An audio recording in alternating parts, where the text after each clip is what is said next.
কোরআনের অনেক জায়গায় আল্লাহ তাআলা নিজের পরিচয় দিয়েছেন। যেমন সূরা বাকারার 255 নম্বর আয়াতে, মানে আয়াতুল কুরসির মধ্যে আল্লাহ তাআলা নিজের পরিচয় তুলে ধরেছেন। একটি আয়াত, 9টি বাক্য বিশিষ্ট একটি আয়াত, সেখানে আল্লাহ তাআলার পরিচয় খুব চমৎকার ভাবে পাওয়া যায়। আয়াতুল কুরসি, এটা আপনাদের মুখস্থ আছে না? আয়াতুল কুরসি ফরজ সালাতের পরে এটা পড়বেন। আল্লাহর হাবিব সাল্লাল্লাহু আলাইহি ওয়াসাল্লাম ফরজ সালাতের পরে এটা পড়তেন। তিনি বলতেন, মান কারাআ আয়াতুল কুরসি দুবুরা কুল্লি সালাতিন মাকতুবাতিন লাম ইয়ামনাহু মিন দুখুলিল জান্নাতি ইল্লাল মাউত। ফরজ সালাতের পরে যে আয়াতুল কুরসি তেলাওয়াত করবে তার জান্নাতে যাওয়ার ক্ষেত্রে আর কোনো বাধা থাকে না, মৃত্যু ছাড়া। মৃত্যুটাই বাধা, মরলেই জান্নাতি। আয়াতুল কুরসির ভেতরে আল্লাহ তাআলা ওনার পরিচয় তুলে ধরেছেন খুব সংক্ষিপ্তভাবে এক আয়াতে, আল্লাহর পরিচয়। তারপর সূরা হাশরের শেষ 3 আয়াতে আল্লাহ তাআলা নিজের খুব চমৎকার পরিচয় তুলে ধরেছেন। তারপরে এই সূরা ইখলাসের মধ্যে আল্লাহ তাআলা আরো সংক্ষিপ্ত পরিসরে, ভেরি প্রিসাইজলি, মাত্র ছোট্ট ছোট্ট 4টা আয়াতে নিজের পরিচয় তুলে ধরেছেন। তো কিভাবে আল্লাহ তাআলা নিজের পরিচয় আমাদের সামনে পেশ করলেন, আমরা সেটাই আজকে শুনবার চেষ্টা করবো ইনশাআল্লাহ।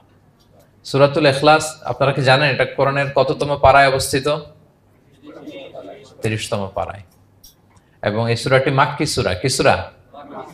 কোরআনের সর্বশেষ পারায় অবস্থিত 30তম পারায়। আয়াত সংখ্যা তো আমরা শুরুতেই বললাম, কয়টি? 4টি। এই সূরাটি কোরআনের যে সূরার ধারাক্রম, সেই ধারাক্রম অনুসারে 112 নম্বর সূরা। কত নম্বর? 112 নম্বর সূরা। এই সূরাটা মক্কাতুল মুকাররমাতে নাজিল হওয়ার কিছু প্রেক্ষাপট আছে। প্রেক্ষাপটগুলো হচ্ছে, আরবরা বংশকে খুব গুরুত্ব দেয়, বংশ প্রিজার্ভ করা, লিনিয়েজকে প্রিজার্ভ করা। এবং তারা মানুষকে দেখে, শুধু মানুষ তো না, মানুষের পায়ের ছাপ দেখে বলে দিতে পারতো তার বাবাকে, তার বাবাকে, পর দাদাকে, 14 পুরুষের নাম বলে দিতে পারতো। শুধু মানুষই না, তারা উটের পায়ের ছাপ দেখে, উটের পায়ের, মরুভূমির বালুতে উটের পায়ের ছাপ দেখে ওই উট কোন বংশের, ওই বংশের ওর নাম কি, ওর বাবার নাম কি, ওর দাদার নাম কি, 14 পুরুষ এরকম ছিল।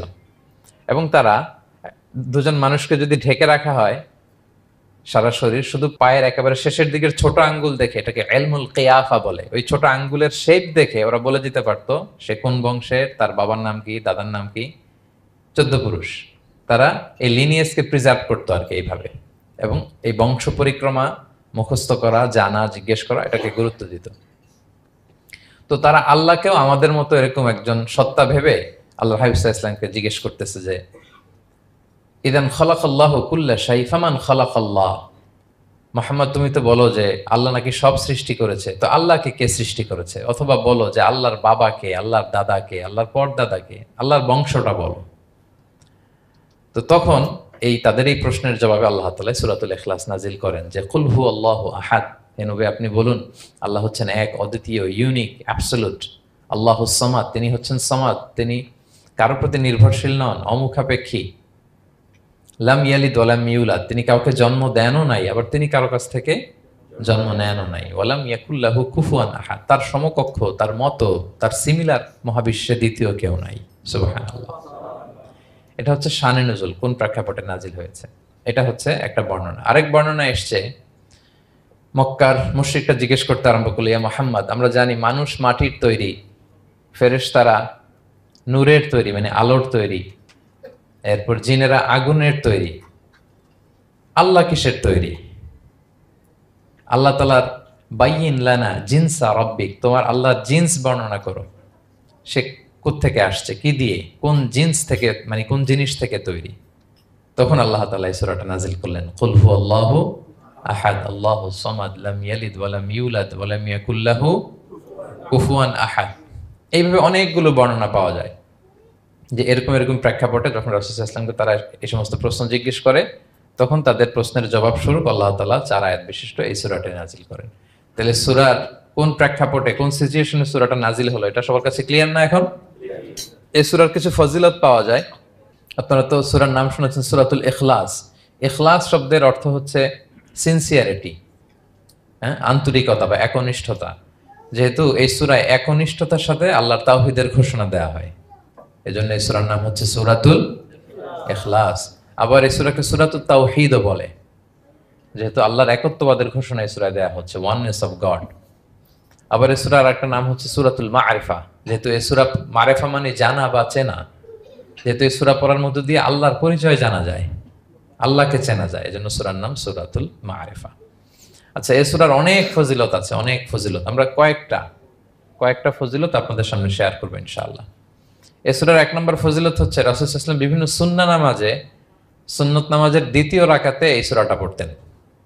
যেমন ফজরের 2 রাকাত সুন্নত আছে না, ফজরের 2 রাকাত সুন্নতের দ্বিতীয় রাকাতে রাসূল সাল্লাল্লাহু আলাইহি ওয়াসাল্লাম এটা পড়তেন। প্রথম রাকাতে সূরা কাফিরুন, দ্বিতীয় রাকাতে সূরা ইখলাস এটা পড়তেন।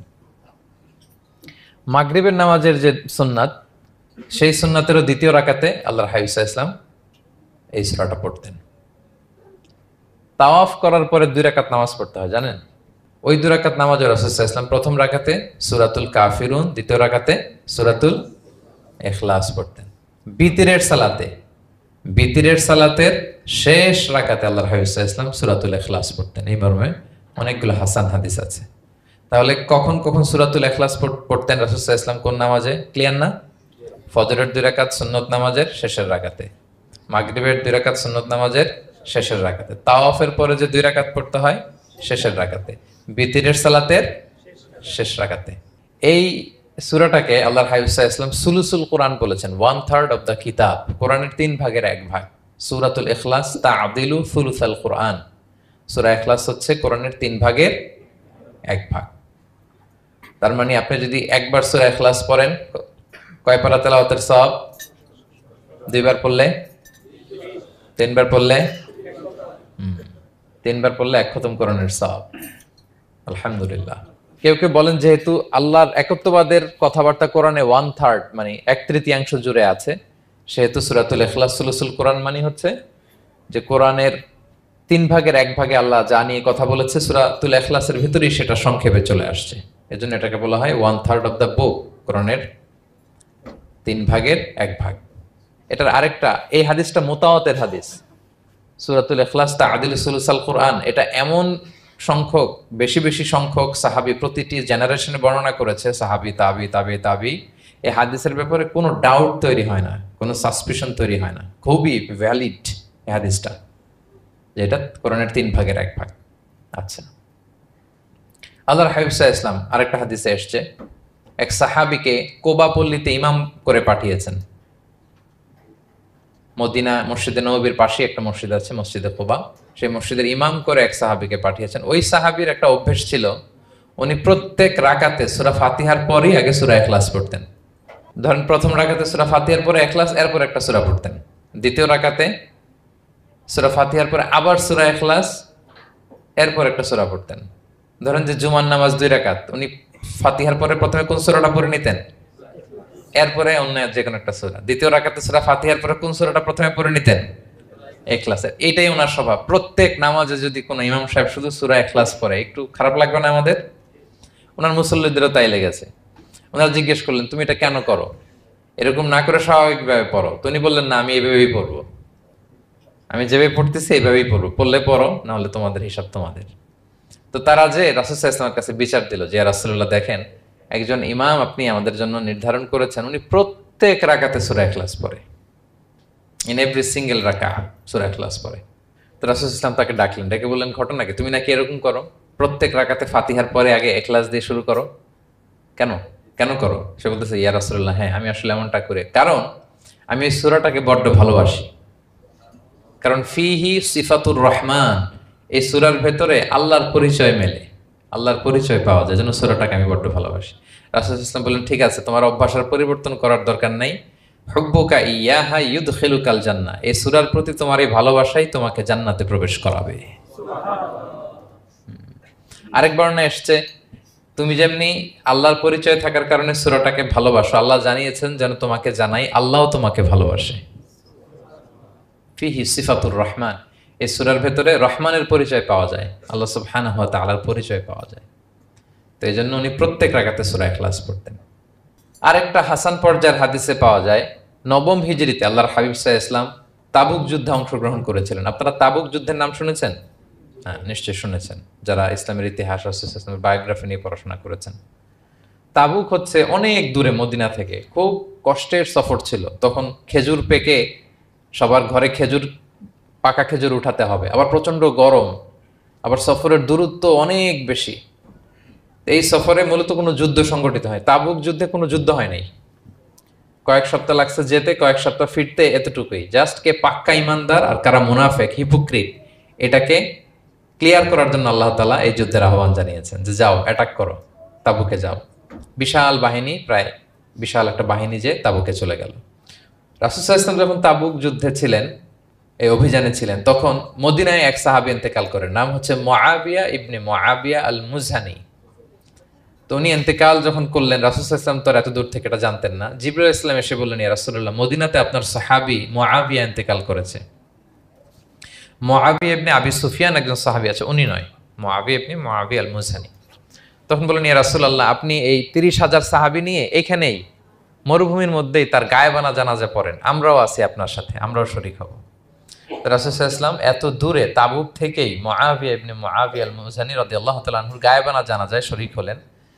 এই গায়েবানা জানাজায় সাহাবাদের সাথে ফেরেশতারাও শরীক